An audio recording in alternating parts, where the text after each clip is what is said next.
What if we could learn from outstanding leaders in business, sports, and education from some of the best voices in corporate America? Lighting the Path is a series of interviews with industry leaders whose stories highlight strategies that build purpose-driven cultures, engage and retain top talent, develop drivers that create high-performance teams, and connect people to the vision of your company. Join us to hear from game-changing, talented leaders whose paths make a difference at work and at home. When I think about the people I've been honored and blessed to have a guest on this show, there's always a single thing that I look for when I look for to invite people. It's who's impacting lives. And our guest today, Dr. Sarah Glova, is somebody who has a humble heart. But I will tell you, when I think of the role that she has in our society, I can't think of a greater role to impact people because she works with people's minds, specifically college students. She's on faculty at Duke University, considered to being one of our top universities, a place of learning in the country. And what is so awesome is she approaches communication for people who are in the technical world, the technical field. Because people in that place get attracted because of their mind, sometimes their brilliance. Man, they scale their career based upon the ability to communicate and interact with other people. And that's an area that requires tremendous growth. And I can't think of a greater skill that a leader needs to have, which is the ability to communicate sometimes complex situations, be able to do so and really touch people's hearts and minds. Mm. So, Sarah, welcome to our show. Wow, Mike, I'm thrilled to be here. That was one of the nicest introductions I've ever received, and I can't thank you enough for it. It's going to stick with me. I've been telling students for 15 years, your degree is going to get you hired, but I'm going to get you promoted. You And it's betcha. exactly what you just said. They Yeah. have these incredible technical degrees, and their work isn't going to go as far if they can't share it with others. And so the skill of communication is one that I am honored that I get to continue to teach. That's awesome. That's awesome. And Sarah, when you and I met, we are part of the National Speakers Association. You're actually the president-elect for the Carolinas chapter of the National Speakers Association, That's right.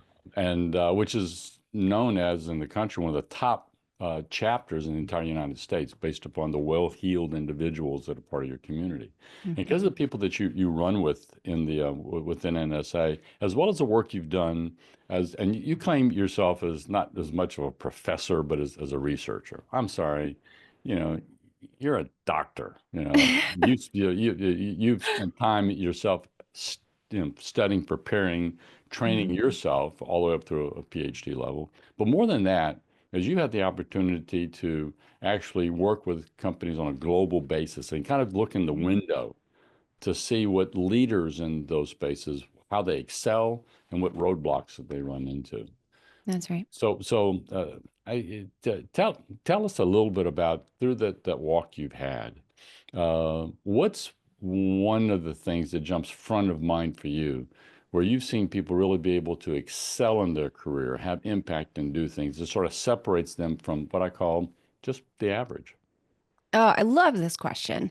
So, I've been really lucky in my career to carve my own path. That's one of the reasons that I hesitate to use the term professor, even though I'm lucky to be able to teach at Duke and at NC State, North Carolina State University. I do a number of other things. I'm an entrepreneur at heart. And as a consultant, somebody who gets to work with the global brands that you mentioned, I get brought in to support professional development, an area that a staffing expert like you knows well, and also on consulting for improving leadership, improving communication. And I think the one thing that continues to impress me about folks who differentiate themselves as strong leaders or strong achievers, the first thing I'll say about it is it's not what I expected. I think when I started doing this work, I had a bias about achievers. I thought that they were maybe born with something that the rest of us weren't, right? I would really put them up on a pedestal and kind of assume that they were a different breed. And through this work that I've done over the last almost 2 decades now, it's just not true. There's no achievement bone that some folks are born with. Instead, I think what I see again and again is that the folks who achieve bring an intentionality to their work. And I know that intentionality is not a new word on your Hmm. podcast. Hmm. I was lucky to listen to some past episodes. You had Larry Long Jr., who's the NSA Carolina's current president. And when he was on, you all were talking about one of his favorite quotes is that we're blessed with two ears and one mouth, Hmm. and the idea of intentionality. I hadn't heard of Tim Silk before you had him on, but when he was talking about how you can't listen in a rush, I wrote that quote down from your Isn't it past episode. powerful? So powerful. And so, intentionality, I know it's not a new word on your podcast. And I think in the past, I've heard on your episodes this intentionality brought to listening and to building connections. You can also bring that intentionality to your career. And I think the folks who are able to achieve these really big things are the folks who have taken the time to sit and reflect and think about their values and what they want. And they continue to come back to that conversation, whether it's daily, weekly, monthly. They are looking at their schedules, their to do lists, and they are prioritizing to make sure that they're making progress on those big things. It's so easy to get lost in the day to day and the minutia and the administrative. The folks who are making big strides and achieving really impressive things, they aren't necessarily born with a certain trade or given a certain opportunity. They are intentional at prioritizing the thing that they want the most. They don't have more time than the rest of us, they just use it differently. And so that's something that I try to bring into my practice every single day. Yeah, what you're making me think about right now is this word that I'm using a lot with the work that I'm doing, and the word's ponder. Ponder. I Hmm. just like ponder. And matter of fact, my new book will be coming out here in another 3 or 4 months called The Secrets for Hiring Right. And at the end of each chapter, I'm putting in it's called Points to Ponder. And the reason for that, it's been running through my mind, is that for leaders, for people who want to achieve the treadmill that we get caught on, this treadmill of action is do is do is do. We're Mm. action people, and that's what make things happen. What you're telling me, what you're making me, this intentionality. If we were going to kind of figure out how do we wrap our hands around that word, in order to be intentional, we have to take the word ponder and not make it a thing, but make it an action. So, and Mm-hmm. elevate its importance in what we do is to reflect, like you just said, to think, to pause, Mm-hmm. to ponder on a situation up to where we can get clarity from a priority standpoint. Mm-hmm. Because one of the things you and I were talking about earlier was the importance of steps. And you've seen that as people are trying to scale, especially when they're uncomfortable, they're hesitant to take steps, aren't they? Mm-hmm. That's right. I think that for folks who don't have the clarity that you're talking about, where they might have a vague idea of what they want, but they haven't spent the time to ponder and to really get clear, what does that look like for them? What are the unique skills that they bring to the table? I'll give you a story, two differences. Hmm. Imagine the person who would describe themselves as ambitious and who is in a competitive workplace and who feels like they're giving a lot to their organization.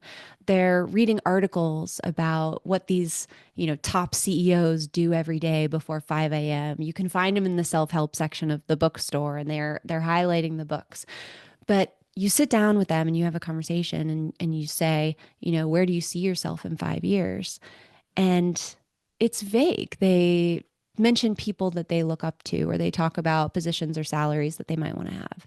Now, compare that to a person who similar career role, similar organization. But when you sit them down and talk, they say, I'm working on XYZ and one of my top skills is ABC. And so I want to leverage that. One of my weaknesses is, EFJ. And so I have a mentor who's helping me with that. That awareness piece. Now, if you think about the first person, our self-help section of the bookstore person, they are putting in so much time. It's not that they don't care, and it's not that they're not ambitious. I think that's the confusion that we have a lot of times. We imagine that somebody who isn't going to be able to achieve is maybe somebody that's not trying, and it's just not true. The treadmill that you described, the treadmill of action, That's the danger. So that first person is on that treadmill. They haven't taken the time to ponder. The second person has. And I'll get specific about some things that the second person does. One is that they imagine their goals in the context of their lives. Their goals are as unique as their fingerprint. If your goals are pretty general, oh, I'd love to write a book one day. I want to be a top leader. That's too general. We want it to get as specific as your fingerprint. Two, something they do, they like to learn about themselves. They take personality inventories or skill inventories, whether it's a strength finder or a disc, or I joke, whether it's an online quiz that tells you what flavor of ramen noodle you are. It almost doesn't matter. Anything that lets you reflect on your own skills and the things that you do well so that you can make decisions about what your path looks like in a way that's aligned with your skills. And then the third thing is they're loud about what they want so that they can build community to support them. They have mentors, they have coaches, they have accountability groups, they have friend groups who have similar challenges to the challenges that they have. You had Robin Lee on your podcast, and she wasn't a name that I had in my head, but now knowing that she's one of the top 100 women in staffing, she's a Yeah, Hall of Famer. Robert Me. Yes, I know. Robert Me. Yes. Robin Me. Is Yes. that it? Robin Me? Robert Me. Yes, correct. Loved hearing about her and her perspective when she was talking about the way that she supports employees for life and how that means supporting them in their life.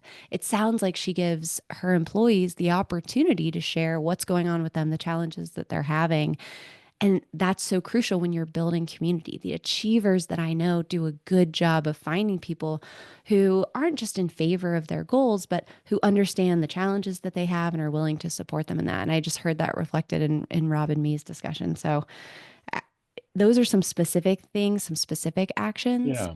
But I It's want to be interesting. careful. We don't want to be on the treadmill. Yeah, The but biggest action you mentioned already, ponder. yeah, but let's flip back into one of the things you're passionate about. I mean, you as a professor, as somebody who's at the college level of Mhm. what is considered being, top tier universities in the country, you have some amazing students that come through there. Yeah. Because of the space you're in, you have a lot of multinational students who are choosing your courses because they want to grow in their ability to take their technical knowledge and be better communicators. Mhm.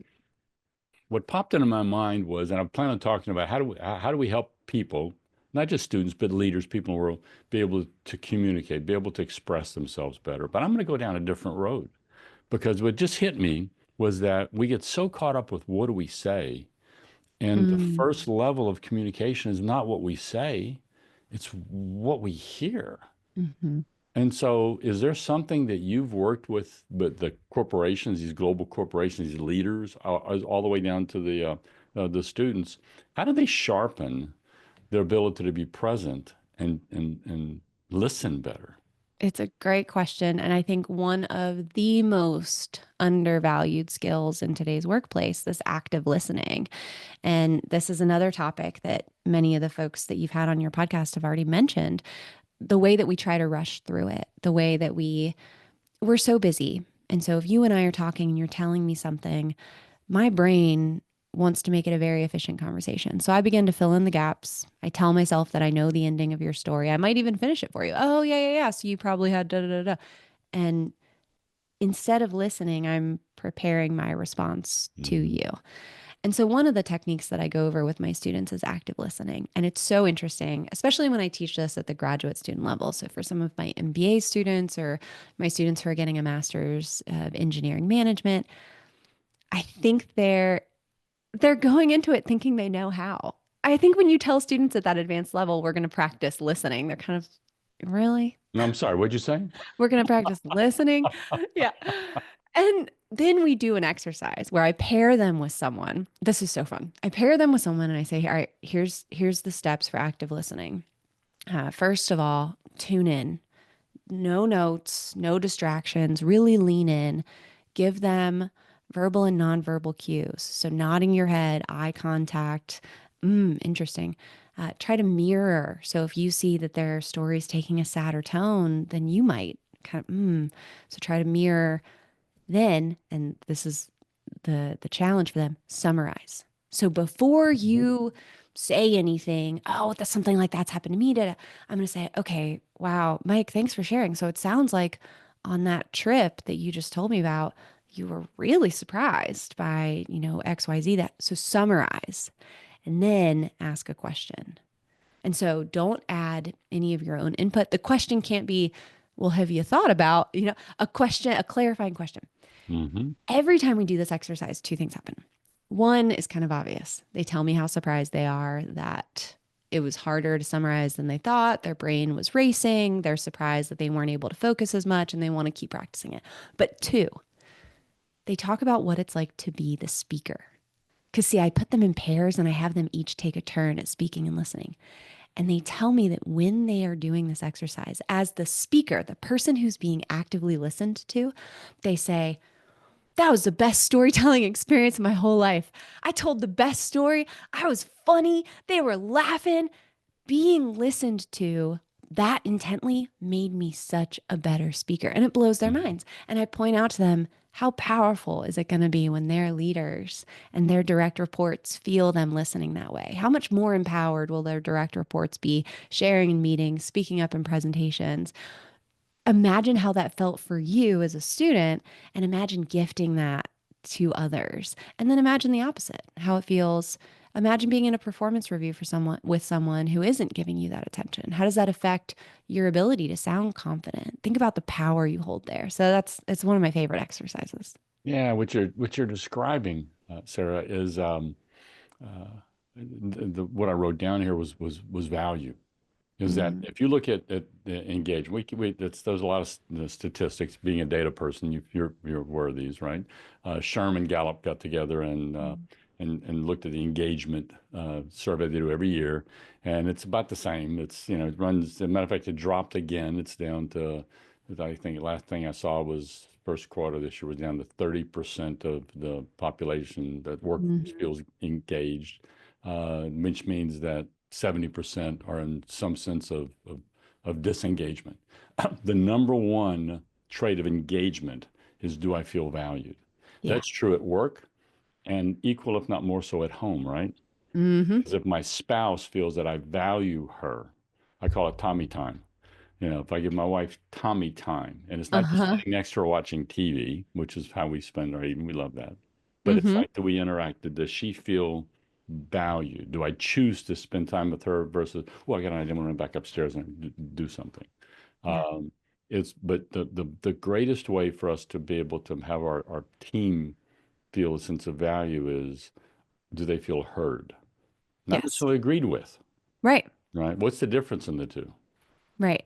Because, and I think this is so important for folks to understand because I think we worry that by listening to somebody really intently, they might think that we're agreeing with them. And it's not necessarily the case, but I can listen to you and make you feel heard and not share your opinion. But what I've given you there is trust. And we could have a whole podcast. We could have a whole nother podcast. We need to rename it just to talk about trust. I love talking about trust. Trust doesn't mean that I trust that you're going to agree with me. It means I trust that you're going to be transparent with me. You're going to tell me if you disagree with me, but I also trust that you're going to hear me out. And so when I talk to my students about listening and they share this concern, so they might say, well, I need my employees to follow my instructions. And if I'm making them feel like they can tell me anytime they want to do something differently. And so then we get a chance to talk about the psychology of safety and what it looks like in Mhm. truly innovative organizations. And we know that Adam Grant's research on this is some of my favorite. In teams that are psychologically unsafe, people hide errors.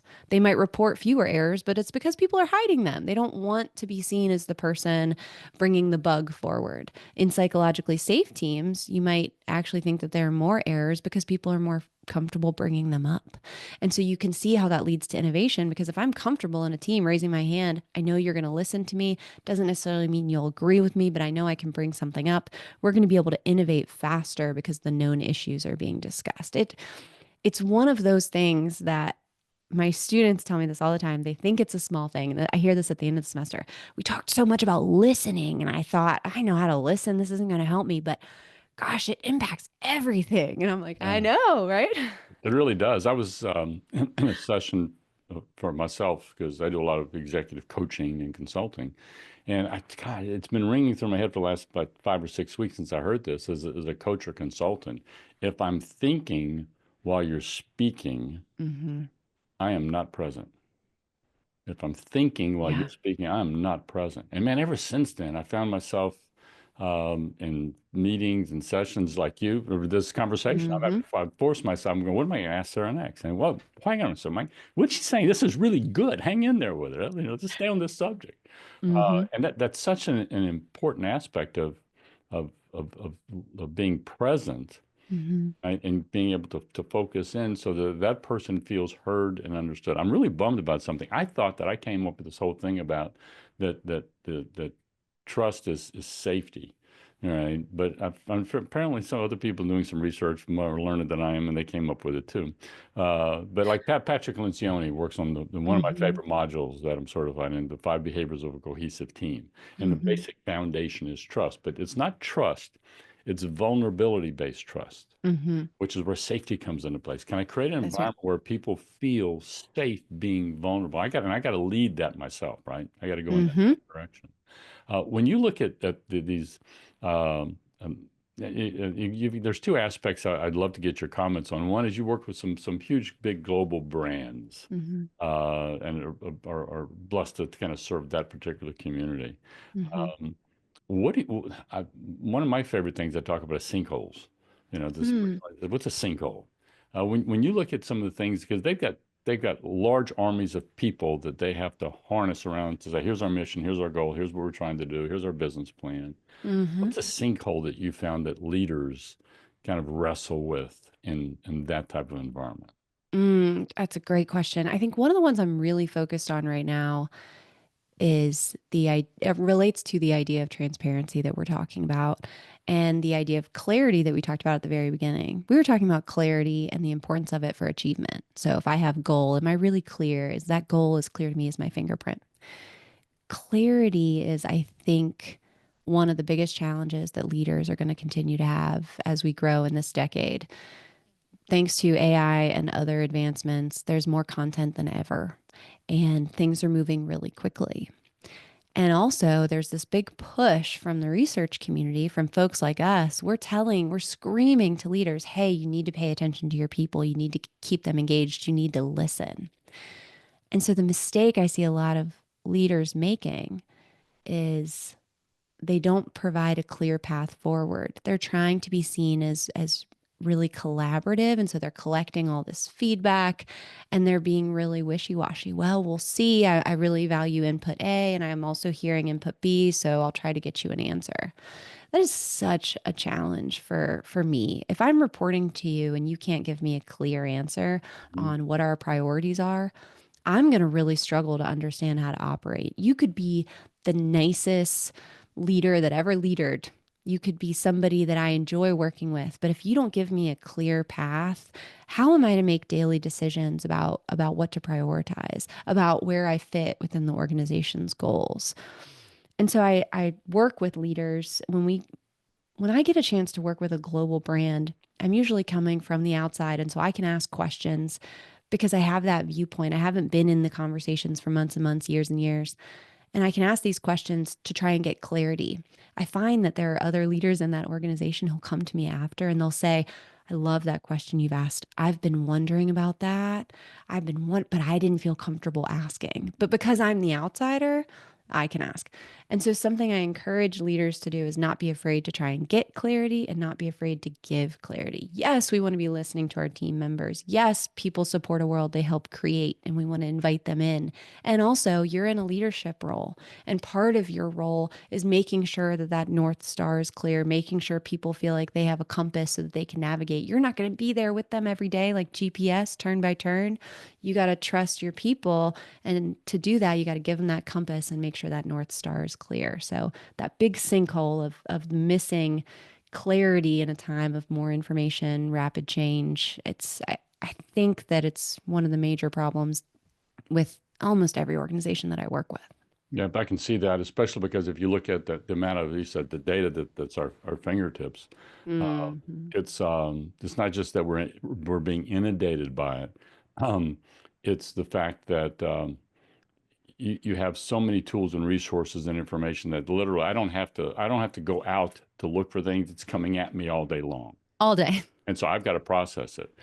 Here's the thing. I hope our listeners are hearing I think the wisdom and the brilliance of Sarah, what you're talking about here. And what I mean is that the subject of clarity is the number one sort of, I call it characteristic. It's a tool, it's a resource, it's a muscle that a leader needs to build. And the best way to develop clarity is to be curious, is to approach something from a place of curiosity, as opposed to, I was in a call yesterday with somebody, with a client. We were talking about that my value as a leader is what? Solve problems. I'm supposed to be the problem guy. Solve problem. That's my job. That's my value system. The reality as a leader is not to solve problems. It's engage the people who work with me so that we can solve problems. And sometimes, even if I have the answer in my pocket, I'll get more commitment if I'm curious about clarity. See, I love this alliteration. I got 3 C's working on that one. So thanks for joining us today on Lighting the Path, Strategies for Tomorrow's Leaders. If anything in this podcast speaks to you, if I've challenged you, or if you want to spend time digging into this subject a little deeper, or if you disagree with me, reach out. My contact information is on our website, lightingthepath.net, or email me at mike@mikelejeune.com. Also, look for me on LinkedIn. I'd love to connect our networks. Keep lighting the path for those who choose to follow you. It's more than a responsibility. It's an honor.